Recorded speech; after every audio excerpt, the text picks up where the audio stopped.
Olá, meus amigos da TV AMAI. Hoje nós temos a presença do Paulo Eduardo Martins, que vem fazer um importante convite a você para participar dos movimentos pró-impeachment ou fora Dilma. Teremos um agora no dia 13 de março.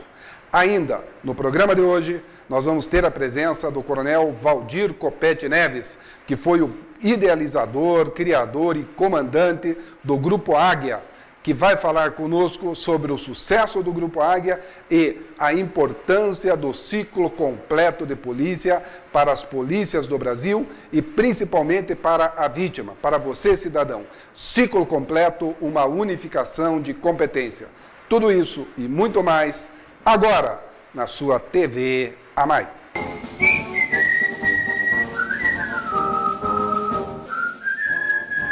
Nós todos precisamos, né, de uma defesa em relação aos nossos interesses, então tem que ter uma entidade atenta, né, com uma visão bastante ampla para defender os nossos interesses. Eu, por exemplo, não era associado e vivia olhando no site da AMAI o que a AMAI estava fazendo por mim, uma questão até de egoísmo, porque se a AMAI está trabalhando por mim, nada mais justo do que eu me associar. Então estou aqui com muito orgulho atendendo a convocação do Coronel Furquim, do Coronel César, me associei, o Sargento Devanil Montagna, meu fiel escudeiro, meu amigo de campanha, também assinou a filiação hoje, então estamos muito orgulhosos.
Sicoob é um sistema financeiro diferente dos bancos.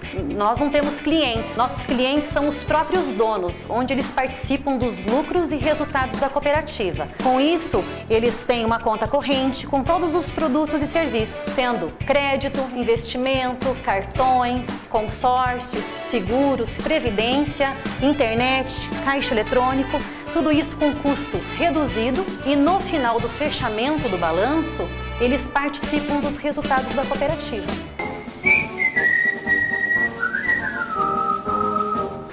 Olá, meus amigos. Mais uma vez recebemos a ilustre visita do jornalista Paulo Eduardo Martins.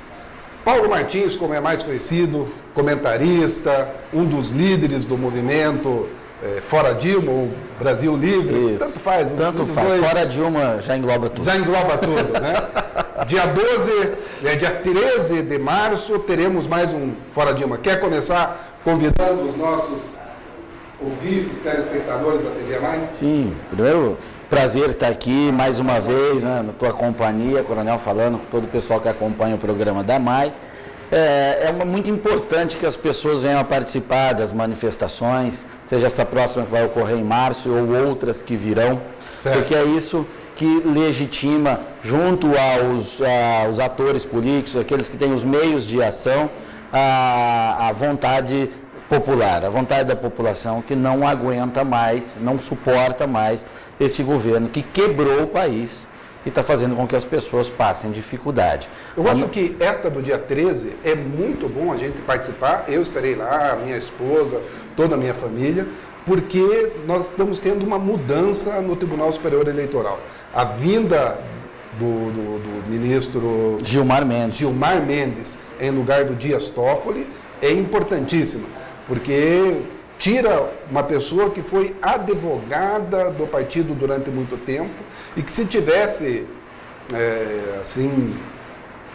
total isenção, se declararia impedido sempre claro. Que envolvesse. Mas não, ele tem julgado, a maior parte dos julgamentos dele realmente são bons julgamentos, mas a presidência dele no TSE sempre colocou sob suspeito. E agora vai ser julgado aí tanto Dilma quanto Temer, pelo abuso do poder econômico, por retirar dinheiro da Petrobras e trazer para a campanha, por diversas irregularidades. Eu acho que por isso, no dia 13, essa arrancada do dia 16 vai ser importante. Claro. Mesmo um julgamento, se não tiver, quando é um julgamento a respeito de uma pessoa pública, do tamanho de um ex-presidente, ou de um presidente, ou de um vice-presidente, se não houver, de fato, o entendimento da população sobre o que você retira condições do juiz de fazer isso. Por mais que o juiz seja um homem honesto e tudo mais, porque eu falo sempre... Ele é político, no ele é político, da palavra, porque você está julgando uma instituição política. O presidente da República é uma instituição política. Então, há sim um elemento político num julgamento, por mais que haja um embasamento jurídico. Nesse tipo de caso, que é muito peculiar, é muito complexo essa situação. Então, por isso, todo mundo tem que ir à rua e demonstrar para quem está envolvido que entendeu esse processo. E que aí é possível um juiz tomar uma decisão drástica. Por exemplo, um exemplo, o Lula, hoje, está bastante claro que o ex-presidente tem envolvimento em diversas irregularidades. Nossa. Tráfico de influência, suspeita de venda de MP, essa história do sítio e do apartamento, ela é muito didática, fica claro para a população o que aconteceu, porque a população não sabe o que é 1 bilhão. Ninguém viu 1 bilhão. 1 bilhão passa a ser só um termo. Né? Agora, apartamento e sítio, as pessoas sabem o que é. Aí eles entendem mais. Tanto que as pesquisas demonstram que hoje mais de 70% das pessoas acreditam que o Lula não é honesto. Né? Então, saber que ele não é honesto. Exatamente. Se o Sérgio Moro chegar numa conclusão que deve mandar prender o Lula e o Lula for preso, ninguém vai achar um absurdo. Sim. Agora, se fosse isso em 2005, e alguém mandasse um juiz determinasse a prisão do Lula no auge do mensalão, que aquilo é um crime de lesa pátria, sim, lá não teria condições de prender o Lula. Porque, entendeu? Porque havia o Lula, se pegassem o Lula, tirando dinheiro de um cofre em 2005, o pessoal ia falar, não, o Lula estava guardando, ele estava protegendo o dinheiro do povo. Agora não, a sequência de fatos vai demonstrando para as pessoas o que é. Então aí dá condições para a justiça agir. O processo político, ele é muito complexo. E vamos lembrar do Ivo Patarra, que em 2006 lançou o livro O Chefe, mostrando que o Lula era o verdadeiro chefe, era ele que negociava os cargos, que o Zé Dirceu era um mero testa de ferro. Sim. E seria o bode expiatório para que não chegasse nele. Tudo isso escrito com todas as letras e mesmo assim a credibilidade do Lula na época ela não ficou tão abalada, tanto que ele elege a sucessora. Claro, porque o Lula é um personagem construído ao longo de 30 anos, então você não destrói um mito assim tão fácil, por mais que o fato seja grave e óbvio. E esse culto à personalidade ele é muito perigoso, né? Porque ele cria figuras no mundo inteiro em que acabam fazendo mal para a humanidade, né? Acho que o maior exemplo de culto à personalidade seriam Stalin e o próprio Hitler, né? Eles personificaram e Mussolini, só fizeram mal para a humanidade, mas naquele tempo, pelos seus seguidores, eles eram adorados. Porque esse culto à personalidade, ele implica, consequentemente, numa concentração de poder. Isso. É o sujeito superior que é capaz de tudo, então delega-se tudo a ele. E aí distorce todo o jogo. É claro que quem acaba sendo a primeira vítima do culto à personalidade, ou a principal vítima, é a liberdade.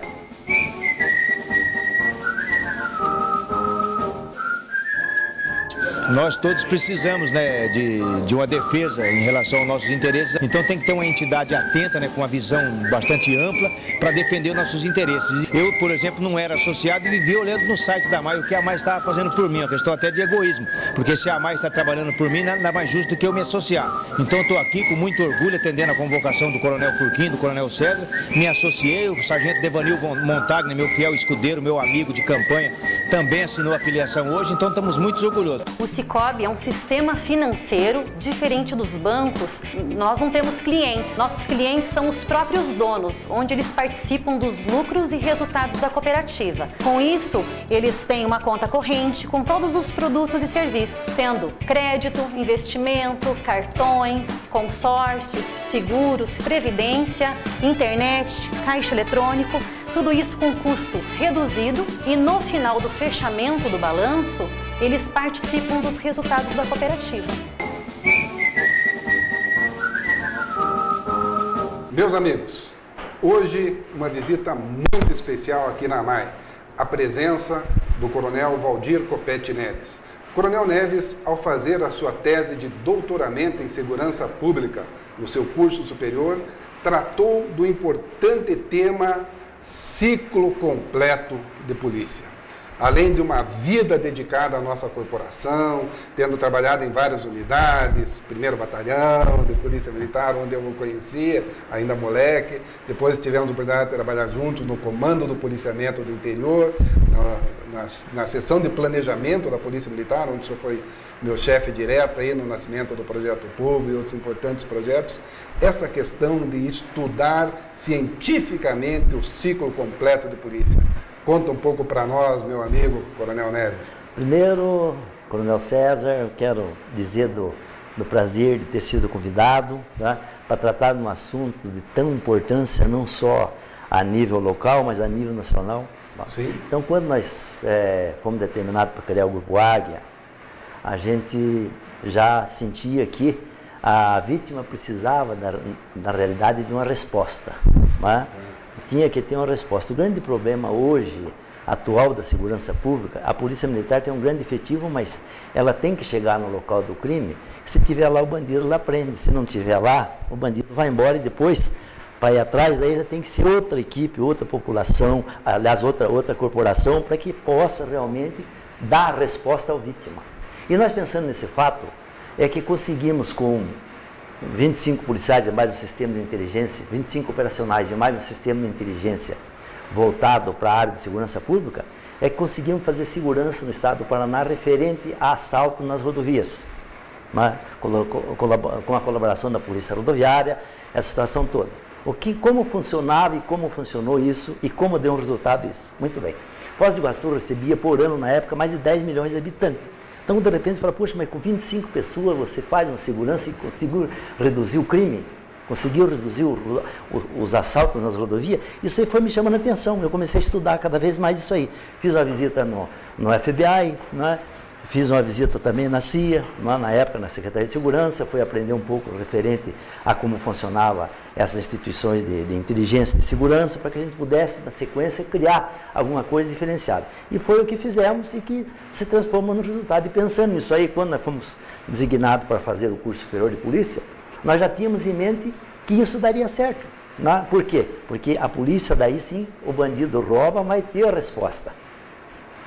A vítima terá a resposta com certeza, tendo várias pessoas investigando. E, além disso, o marginal, sabedor de que ninguém irá ao seu encalço, ele rouba o motorista ali e entra lá no esconderijo dele, sabe que ninguém vai atrás. Chegar no horário, prende, senão não prende mais. Né? E como a Polícia Civil tem um efetivo também um pouco reduzido, isso aí também atrapalha muita coisa. Então foi um dos fatos que levou a nós estudar isso aí e criar o Grupo Águia. E o Grupo Águia realmente é um exemplo de ciclo completo, né, no sentido de acompanhar todo o fato. Né, nós fizemos na época, tive o prazer de trabalhar ali no CPI, banco de voz, modus operandi, todas as quadrilhas, cúmplices conhecidos, tudo que hoje se chama BI, né? Business Intelligence, isso. Nós já fazíamos lá no começo da década de 90, e o Grupo Águia foi sensacional, de 140 a 170, reduziu praticamente a zero o número de roubos a turistas, alavancando novamente o comércio aí na área da Tríplice Fronteira. A situação, Coronel César, estava tão delicada na época, que turistas do Rio de Janeiro, de Brasília e de outros locais que viriam para o Paraná, para Foz do Iguaçu, eles chegavam a criar um sistema de cortar vários jornais do tamanho da cédula de dinheiro e botar uma nota de 20, 50, 100 e aquele mação. Né? Porque quando o cara fosse assaltado, dava aquilo ali, para que o cara pudesse pensar que tinha roubado e além de colocar em risco toda a segurança dos passageiros e de ônibus, essa situação toda. Né? Então, com o trabalho de inteligência bem assentado, funcionando realmente, com certeza a segurança pública terá uma resposta necessária. E isso é importante que o Brasil mude, porque precisa mudar a legislação. O primeiro policial que chega, ele tem que ser dono daquela ocorrência. Exatamente. O primeiro policial que é chamado, ou que, quando se toca o sistema, praticamente o ciclo completo de polícia, entrando mais agora na parte técnica da montagem dele, ele já tem toda a estrutura pronta, César. É uma questão só de legislação de uma mudança. Não é? Quem chegar é o prevento. Isso. Chegou ali, é o prevento.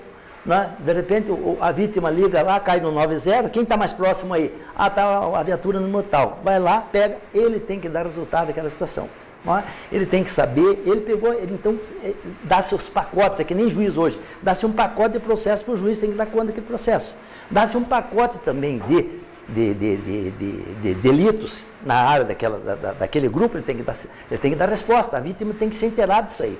Não é? O cidadão paga os seus tributos, ele quer uma resposta. Não adianta, hoje em dia, muito, César, de vítimas não fazem queixa, porque sabe que não adianta fazer queixa. Não que a polícia esteja inadimplente, a polícia não tem efetivo para fazer uma situação dessa na área de investigação. E outra coisa, não sabe de quem cobrar, porque vira... se for de noite, ele vai fazer a queixa lá no SIAC. Vira um ping-pong. Mas daí aquela queixa não vai ser investigada pelo SIAC, ela vai ser montada um aviso que vai ser mandado para o distrito. Daí no distrito, se não tiver a pessoa, vai para a especializada. Então fica um ping-pong, ele não sabe quem é o dono daquela ocorrência. Isso, o ciclo completo de polícia, aquele que prende o delito, que é o criminoso, que ele faz todo o trabalho de investigação e prende, ele é responsável pela feitura do inquérito e até a entrega ao Ministério Público, a situação toda, para que seja denunciado ou não, na sequência toda, que é uma situação de legislação. Não é? Mas ele tem o dever de fazer isso. Não é? Hoje em dia, a vítima, ela está desprotegida, além dela ser roubada, e não tem resposta das coisas. Não que a polícia militar não faça, que a polícia civil não faça, eles fazem. Mas acontece que o efetivo é pequeno, da Polícia Civil, e a Polícia Militar tem um efetivo grande, mas nós fazemos apenas o trabalho espantalho. Sim. O espantalho. Então o cara fala, não vou roubar aqui porque tem um policial lá. Agora, se ele soubesse, não vou roubar aqui, tem um policial lá, mas se eu roubar aquele cara vai atrás de mim, pronto. Exatamente. A coisa mudou. E outra coisa, César, não existe prevenção sem medo. Sim. Às vezes eu sempre brinco com o pessoal que se você não acreditar nisso, é muito fácil de fazer um teste prático, né? Que o próprio FBI mostra muito isso. Coloca duas esconderijos ali, duas toças de capim ali, né? E manda o cara meter a mão. Mete a mão na primeira aqui. Coloca a mão na segunda toça lá, o cara coloca. Eles pegam uma cascavel e joga ali dentro. Fala, põe a mão nessa, não põe. Assim, se o cara também souber que a polícia vai atrás dele, fala, pô, não vou roubar porque os caras vêm atrás de mim, vão me achar amanhã. O que acontecia no Grupo Águia? O Grupo Águia pagava essa missão assim, fala, olha, roubaram na 277, tem 3 equipes lá, agora é a tua vez, eu quero esse cara preso, tem que localizar quem é, onde é que está, com todo o apoio. E seriam presos, seriam detidos. Nós prendemos em 7 anos mais de 1.000 e poucos. Já articulou todas as quadrilhas. Várias quadrilhas, né? Nós tínhamos, em outros estados, inclusive, nós tínhamos todo o apoio para fazer esse trabalho. E isso funcionou, isso deu resultado. E dá resultado, com certeza, para o Brasil todo. É uma questão de mudança. A Polícia Militar, né? Eu falo mais por ela, porque eu sou da corporação, né? Ela precisa a liberdade do trabalho. Só isso, não temos liberdade para trabalhar. Nós temos limitado pela legislação. Chega lá, olhou, viu o delito, mas não está aí o cara, dá uma levantada, faz o BO, que esse boletim unificado, nós fomos nos criadores, sim, exatamente. Fomos nos criadores desse BO, já pensando no ciclo completo, nós criamos na época passada. Né? Tanto que o BO, o boletim unificado, ele tem as páginas, né? Exatamente. O nosso termo circunstanciado, que abre, se for necessário um inquérito ou flagrante, todas as páginas. Exatamente, está criado. O Paraná criou já isso aí, na época. Nós criamos já isso aí pronto, preparar para o futuro, né? Uma situação de que a Polícia Militar pudesse fazer os dois trabalhos, o preventivo e o repressivo. E depois de toda essa história, a gente verificou que não existe segurança sem a unificação. A unificação de trabalho. Unificação de competência. De competência, aliás, unificação de competência. Tem que ter isso aí, é impossível. Né? Você pegar iniciar uma operação, o médico, por exemplo, inicia uma operação, eu faço só primeiro, eu uso só primeiro bisturi só para abrir o local. Aí chamo outro lá para depois o outro chegar ali e tirar. Depois chamo outro para medicar, não dá certo, pessoal. Ou vai morrer o paciente. Assim é a nossa instituição, assim é a nossa segurança pública. Assim que funciona. Você pega o cidadão, quando pega, leva lá, aí tem toda uma burocracia de alguém que não sabia nada, está recebendo alguém na hora. O pior de tudo é o seguinte, que no nosso caso não é chama o outro, você abre o cara, põe ele na viatura e leva para o outro, lá no outro prédio, para ele começar tudo de volta. Começa tudo de volta, ele não sabe o que aconteceu, aí coloca no papel coisa diferente, daí vai para o Ministério Público também, ele só vai ver o que está no papel, não sabe as histórias do local, aí vai para o juiz, só vai ver o que está no processo, coitado da vítima, fica olhando a vítima lá, ele fica... A vítima está desassistida no Brasil. O que eu faço? Desassistida. Então, esse é o grande problema de segurança pública. Pense em uma situação vítima. Pessoal, pense numa situação vítima. Nós temos que cuidar da vítima. Esse é importante. Né? E outra coisa, a polícia tem que respeitar. A própria população tem que aprender a respeitar a polícia. Isso é importante, aprender a respeitar. O respeito é fundamental. O respeito é fundamental. E sempre eu digo o seguinte, que 25% da população é delinquente ou vai delinquir. Né? Por quê? E te digo por quê a situação. Deus, quando fez o homem e a mulher, Adão e Eva tiveram 2 filhos. Né? Abel e Caim. São 4 pessoas. Dessas 4 pessoas, o Caim matou Abel. Né? Então, de 4 pessoas, um é criminoso. Né? Então, se você fizer essa estatística, isso é bíblico. Né? Hoje em dia, se você começar a verificar, mas aquele comerciante, mas aquele cara sempre tira um dinheirinho mais, diminui um pouquinho do peso da coisa, ou diminui um pouquinho da gasolina lá que vai vender para o senhor lá, ou de repente majora o preço quando chega na época de praia. Então, toda essa situação. Então, a polícia também tem que dar resposta para isso. Nós temos como dar resposta para isso. Não é difícil, nós temos como dar resposta. A resposta chama-se ciclo completo de polícia. Cada polícia vai fazer o trabalho completo. Você não tem que pegar alguém, trazer para mim, para passar para ele, para depois sair o resultado do fato. Enquanto isso, a vítima perdeu seu objeto, perdeu seu tempo, perdeu sua parte emocional, uma série de coisas que acontece para as pessoas que são visitadas por esses marginais. Parabéns, coronel. Esse tema ciclo completo é muito interessante, muito bom. Inclusive, na área que eu estudo, que é polícia comunitária, eu conversei com um policial canadense, quando ele veio aqui daquele ciclo em 2005 para todos os policiais, e eu falei com ele, ele disse, a diferença, porque a Real Polícia Montada Canadense ela é militar, né, tem todas as nossas limitações também. Ele disse, a diferença, César, é que lá no Canadá, se eu não prevenir o crime, eu tenho que reprimir. Então, se houver um roubo na minha área, eu vou ter que fazer um inquérito, eu vou ter que ir atrás, eu vou perder muito mais tempo do que eu conversar direto com o comerciante, melhorar a estrutura, estar sempre presente e fazendo a prevenção. Por isso que a polícia comunitária deu muito certo no Canadá, porque lá existe o ciclo completo. Exatamente. E outra coisa, César, bem que você disse, é que não existe hoje, não se faz segurança mais hoje, faz essa segurança que nós vemos, não é? Mas não faz uma segurança com resultado realmente, se não colocar repressão e prevenção junto, Sim. Competência para todas as então, polícias. você não tem nem como ter quem cobrar. Competência polícia. O doutor Reinaldo, quando ele chegou na secretaria, ele queria dar um prêmio para quem reduzisse a criminalidade em determinada área. E aí foram 6 meses que ele não conseguia definir se esse prêmio seria 50% para militar, 50% para civil, 10% para guarda municipal, porque você não tem um ente responsável. E a mesma coisa acontece quando a criminalidade aumenta. Qualquer uma das polícias pode pôr a culpa no outro. Não, é a polícia civil que não está tocando os inquéritos. Não, é a polícia militar que não está prevenindo. Então ninguém tem responsabilidade. Daí fica, e quem fica em todo esse papel é quem foi lesado na situação toda.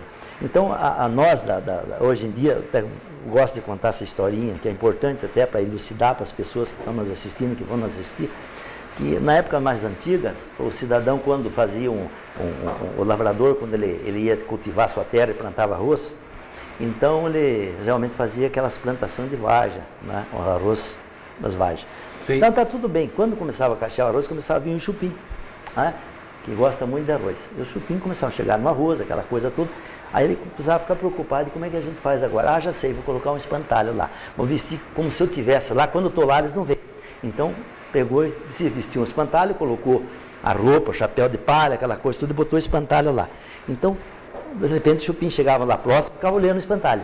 Mas, dali a pouco, fala, o espantalho está quieto, não se mexe, deixa eu chegar aqui. Comia esse arroz aqui, ia comendo, até chegar perto do cara. Então, esse, infelizmente, é o papel da Polícia Militar hoje. Não é? Aí acontece o seguinte, como é que resolveu isso? O cara falou, eu estou cansado desse espantalho. Chegou lá, passou a mão na espingarda dele, deu 2 ou 3 tiros, acabou a história. Então, aí estava a prevenção, que era o espantalho, e a repressão, de repente, que chegou, falou, meu amigo, não roube que você vai ser preso. Então, é importante essas coisas, né? É como fala o Coronel Neves, então, superando o mito do espantalho. Nós temos que sair do espantalho, vamos para o ciclo completo, que vale aí a unificação de competência, para que você, cidadão, tenha um atendimento muito melhor. Obrigado, César. Parabéns, obrigado pelo amigo. Exatamente. Sucesso aí. Obrigado, César. Meus amigos, vocês viram a importância do ciclo completo com o Coronel Neves e também viram o convite feito pelo Paulo Martins. Vamos todos às ruas no próximo dia 13 de março. Você, companheiro, que vai estar escalado de serviço, entenda a posição dos manifestantes. Compreenda que estamos lutando por um Brasil melhor. Todos às ruas no dia 13 de março, pró-impeachment do governo Dilma e Temer.